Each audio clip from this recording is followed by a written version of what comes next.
me anyway today, and I know it's halfway through September, but let's do an August wrap-up, because my whole goal is to talk about these books and to bring attention to these books. So let's talk about these books and bring some attention to these books.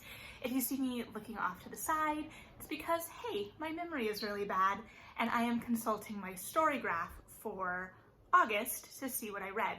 But I will link Storygraph below if you haven't heard of it yet. It is a direct competitor with Goodreads. It's still in beta, but it gives a little bit more visual information, if you will. It gives me graphs so I can kind of see what pacing I tend to gravitate toward, what kinds of themes I gravitate toward. And I really like that it allows me to sort my books by year and month, or just by year or whatever, so I can see numbers broken down that way, because I do like to know those kinds of things.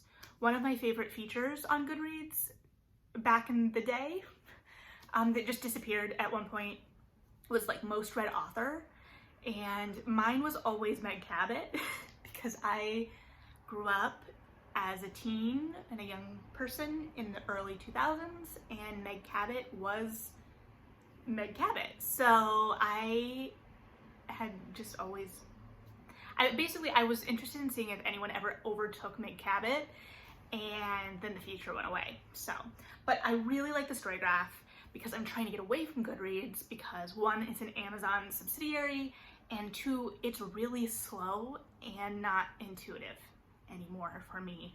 It's hard because it's probably the Amazon subsidiary that's hardest for me to break myself from, because I have been a member of Goodreads basically since it launched to the public. I discovered it in a magazine when I was working as a teen at the library, and signed up right away. I don't really talk about it as much anymore, but I do still follow it because all of my friends are on Goodreads and I like to see what they're reading, and I like them to see what I'm reading, so to speak. If they're interested, I want to give these books as much exposure as possible. So, but it's not my favorite platform in the way that it once was. Anyway, so Storygraph is great. I'm going to be referencing it occasionally. Okay, so the first and or last book I read was Vicious Spirits by Kat Cho, which is a sequel to Wicked Fox, which is a YA fantasy series set in Seoul, Korea, and it is great fun. This book basically picks up where we left off with Mi-young and Ji-hoon, but we get to spend a little bit more time with Junwoo and Soman, which I was real excited for. It does pull us a little bit away. So Wicked Fox I really liked because it had kind of that teen fantasy drama to it, in that there was, you know, the day world of school and this secret fantasy world below. And so Vicious Spirits kind of does what a season 2 or season 3 of that setup on TV would do, where we are more in the supernatural universe and we're more with the supernatural characters, so we're diving deeper into that mythology. I really enjoyed it. It followed characters I really wanted to follow up with. There were times that the language was a little bit more colloquial from characters that I didn't know would necessarily know those things, but it was a lot of fun and I really like it. I really like that world, and I wouldn't mind spending some more time in it. So the next book is The Death of Vivek Ojie, which has a gorgeous cover. I pre-ordered this after reading Pet. Yes, I pre-ordered this after reading Pet because I loved Pet so much, and I knew this was going to be different because it's an adult novel. Ooh. So this is set in Nigeria and follows, well, I don't really want to give too much away. So it's Vivek Ojie, it's about this character's death. It's really gorgeous. It's dense in that it's very short, but it explores a lot, and it doesn't shy away from hard things. So it's not going to be something that you just fly through necessarily. It is, you can totally read it in an afternoon or an evening, but it's not an easy read, if that makes sense. It's a wonderful read, but it's not necessarily easy. I loved it. I love this author. I still need to read Freshwater, which is their really acclaimed debut, and I'm ashamed I haven't yet. I did try and do it on audio and quickly realized that that wasn't the format I was going to respond best to with it, so I switched. It was a great production, it's just got a lot going on, and I wanted to really sit in that language, so I need to pick that up still, but I am up to date on the newest releases. If you haven't read Pet yet, please pick up Pet. It is a young adult novel. It's gorgeous. I adored it. It is very kind and explores hard things in a way that I think is easy for young readers to grapple with, and I would love to teach that book or sit in a Socratic seminar from a group of people learning that book, so to speak. So anyway, pick this book up. Okay, so the next one I did on audio, I did You Had Me at Hola by Alexis Daria. It is a romance novel centered around two telenovela stars. I really enjoyed it. It was a lot of fun. It did kind of try and go to the telenovela extremes, especially at the end, but these two characters were they were actors filming a telenovela for like a Netflix type company, and the world was a lot smaller than I expected for these two really big personalities and people that had been in the media for so long. So it wasn't as over the top as I expected, to be honest, but I think it treated actors' lives really compassionately. It treated issues of consent, especially flipping the script, so to speak, and having the hero be the one who was a little bit more reticent and holding back and having to offer consent in a lot of ways. And it centered an intimacy coordinator within the production, which, as someone who has worked in theater, I loved seeing that representation. I loved the normalization of that, because if readers haven't been involved in entertainment and they see, oh, there's an intimacy, these shows have intimacy coordinators, this is all very well thought out and safe, that's the goal, right? So loved that. It was a lot of fun. It was a great listen. It was steamy. I really enjoyed it. So, Vengeful.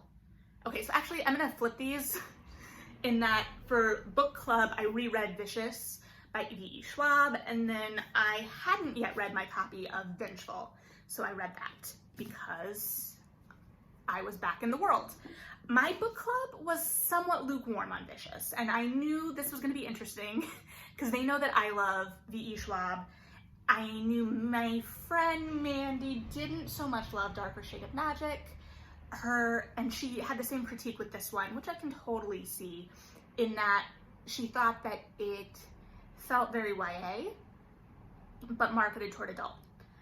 And my question was, okay, is it YA because it feels YA, or is it because of the pacing, because it's very active, the sentence structure propels but doesn't languish too much? Like, she has gorgeous language, but it also still feels like it kind of like knifes through quickly. I don't know. I don't know that we ever got to an answer, but if you're looking for some interesting conversations with your book club, those are interesting conversations. Also, you know, whether these were successful anti-heroes, complex characters, so to speak. So that was a really good conversation. And then I immediately went into Vengeful, and I'm not really sure how I felt about it. I enjoyed it, but I wasn't as blown away by it as a lot of people, and as I maybe wanted to be. I thought that it could have been cut down. I understand going back to these characters, and I 100% wanted to know what they were up to, but it felt a little bloated, and the propulsion of what we were fighting for in this book got a little obscured. I think it would have been interesting. I really liked Marcella and having a new center. And I think if we had followed her a little bit more strongly, like we kind of saw her want, but it was more like the supervillain backstory than really building. If maybe we had centered her more strongly and then seen our characters popping up on the periphery, that may have been interesting. I don't know. I enjoyed it, and I will definitely be interested to see where this series goes. I just think it was a little bloated in terms of the narrative. Okay. The next one I read was Two Rogues Make a Right, which is the most recent Kat Sebastian historical romance. It was good. It was a cute friends to lovers. Friends to lovers isn't my usual go-to trope, so it was successful in what it did, but I am not the best person to judge that trope. It was cute. I enjoyed it. I don't know that it was my favorite of hers, but I did like getting to see some more of the Sedgwicks within that novel. Raybearer. Raybearer was really good. So this is a YA fantasy set in a mythical world. A young woman, Teresa, is raised in isolation with her mother, who only pops up occasionally, and all of the servants in her home are afraid of her because she can steal memories or make you feel memories. She's got this power.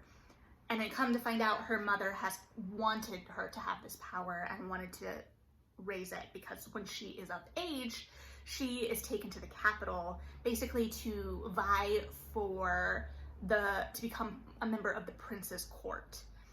But the idea is that she will assassinate the prince. She will become a member of this court and assassinate the prince. But she hasn't been told. Her mother had shown her a picture, but hadn't told her any names, given her any information, any of that. Just compelled her to do this thing in an order of sorts. And so she gets to court, meets the prince, recognizes him after becoming attached to him, and doesn't want that. So she has to fight these innate needs.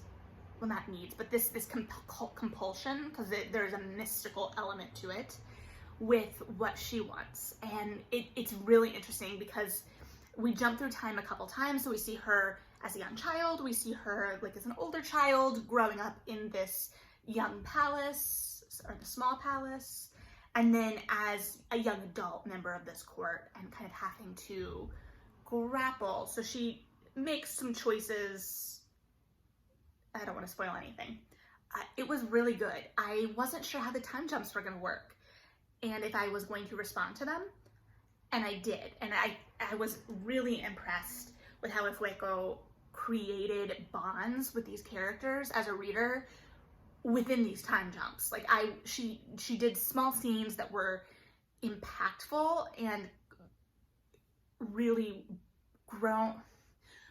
connected me to the characters and made me care about them.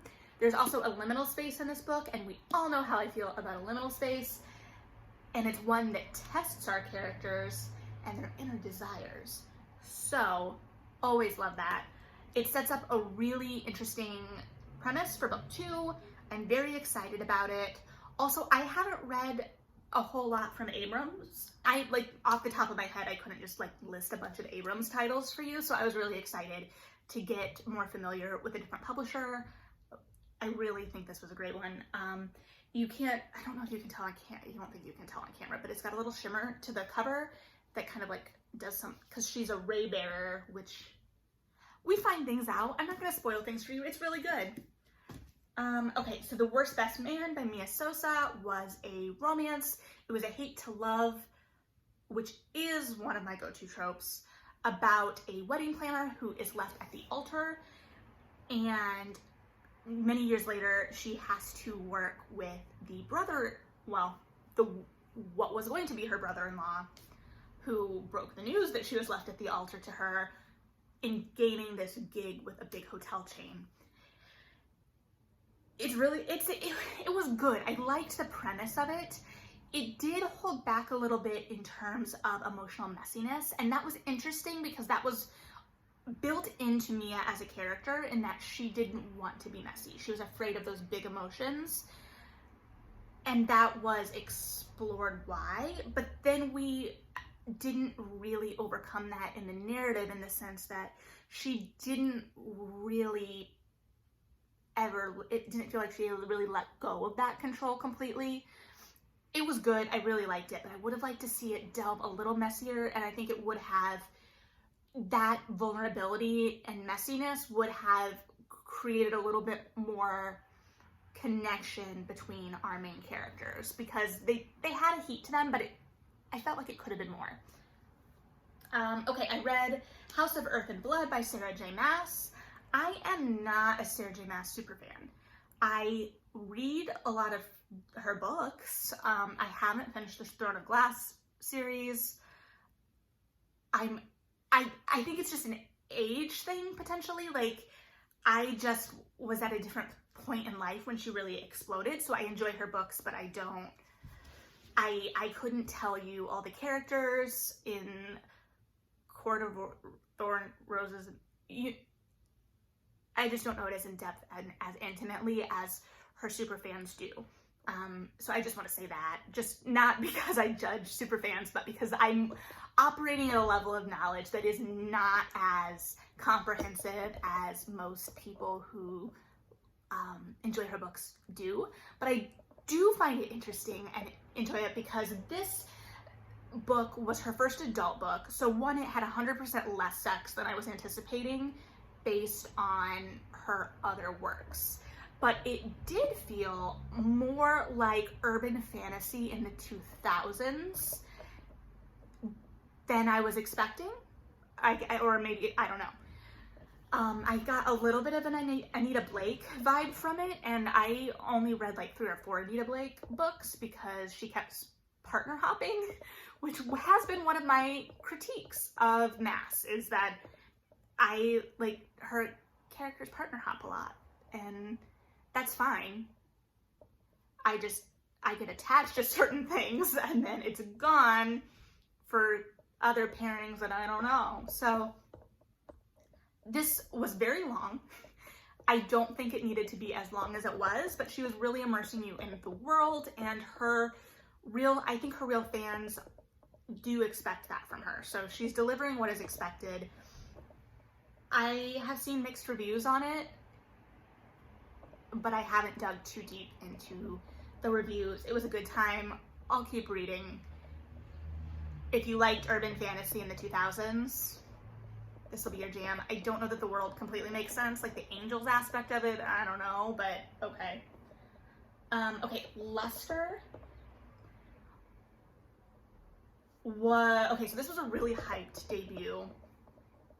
I actually really liked it in a way that I wasn't expecting. I was expecting because it was hyped, but I don't always love books that kind of relish the ugliness of its protagonists. Some other books that I would consider in this realm would be like The Pisces, My Year of Rest and Relaxation, those kinds of books.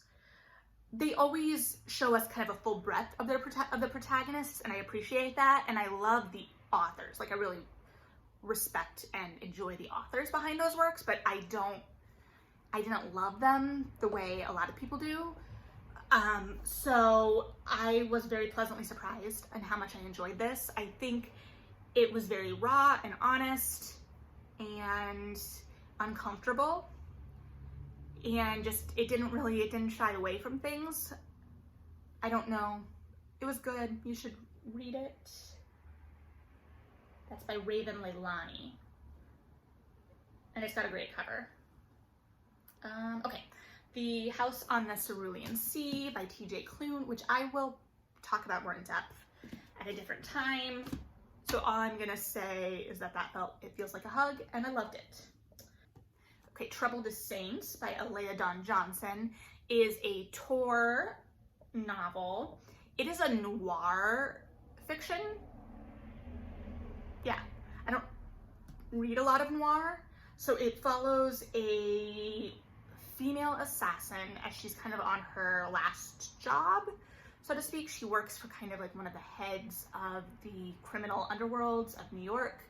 She is a white passing black woman, and the criminal underlord is white. And the mythology of this world is that I think people of color have like hands, so they have some sort of like power or whatnot. So it's a really subtle, smart interrogation of power and power imbalance and what we do as humans and what we will accept of ourselves and how we forgive and move on. And there's a lot going on. It is a little bit slower paced than I was expecting. So if you're expecting like a fast-paced like assassin story, that's not really what you're getting. It's a little bit more introspective and reflective. There's still action happening, and it also does a really interesting thing with structure in that we follow three characters. We kind of have like a 3-act structure and follow 3 separate characters. It's really smart. It's doing really interesting things. I think that that's like, if I'm going to read a noir, that makes sense that that's the book that I would read. Wandering in Strange Lands, A Daughter of the Great Migration Reclaims Her Roots by Morgan Jerkins. This I did on audio. I really enjoyed it. Really interesting look at the Great Migration, and reminds me that I need to read The Warmth of Other Suns. Hearstopper Volume 1, because Volume 2 isn't available through the library yet. I've been seeing this everywhere, and I read Check Please earlier this year, so I was like, why not? It was cute. I liked Check Please better, but it was cute, and it was real cute. We'll see what happens. It ended on a cliffhanger, so I'm gonna have to wait. At Incendiary by Zoraida Córdova. I met her at PEA 2016, right before Labyrinth Lost came out. So I just really enjoy her. So if you do not follow her on Twitter, definitely follow her on Twitter. But this is a YA fantasy set in a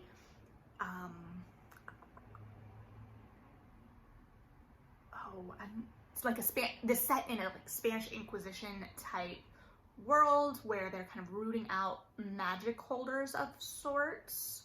So we find out a lot about our protagonist, and she is kind of forced to go into the belly of the beast. So if you liked The Bells, I think that this would be another really good book for you to read. There's really not much I can say without spoiling things. So if you like high stakes YA fantasies where you have a strong female protagonist that's gonna save the world, hopefully, maybe, definitely pick it up. Okay, and then I read Verge, which is a collection of short stories. This author, which was the other book I'd read by her? The other book I'd read was The Small Backs of Children, which I remember reading in a corner bakery that has been closed for years. So this was a collection of short stories. They were dark and gritty. So if you like dark and gritty short stories, but still realistic. So dark, gritty, but still realistic, pick up that collection. Finally, I read Take a Hint, Dani Brown, the sequel to Get a Life, Chloe Brown. And it was an utter delight. I wasn't sure how we were gonna one-up Chloe and Red, and I loved Dani and Zaf. I loved them so much. Zaf was like the security guard at the building that Dani works at as a professor, and he listens to romance novels on audiobook and is in touch with his emotions. And it's so cute. It's so cute and so funny. These books are so funny, and I'm very excited for the third book. I wasn't sure that I was gonna love Eve as much as Chloe and Dani, and technically I still don't know because I haven't read it, but I've been hearing really good things about it, so I'm very excited. But if you have not read Chloe and Dani, read them. These are some of my favorite contemporary romances right now. So yeah, I think that is it for August. It was actually a shorter, or a less, not less, but I didn't read as much as I hoped. I don't know what I'll get to this month. Lots of good books though. Some of my favorites that I own here. It's I loved this one, but you have to be in the right mood for it. And then of course Dani Brown, loved. So lots of good stuff. If you read any of the books I read in August, what did you love? Talk to me about the books. Yeah, so I will maybe do this again for September. I'm not sure what I'll get read in September. I'm a little behind because work has picked up a little bit again in terms of overtime and whatnot, so we will see. But there'll be some good stuff. So tell me what you think of any of these books. Hopefully you loved some, if not all of them too. All right, bye.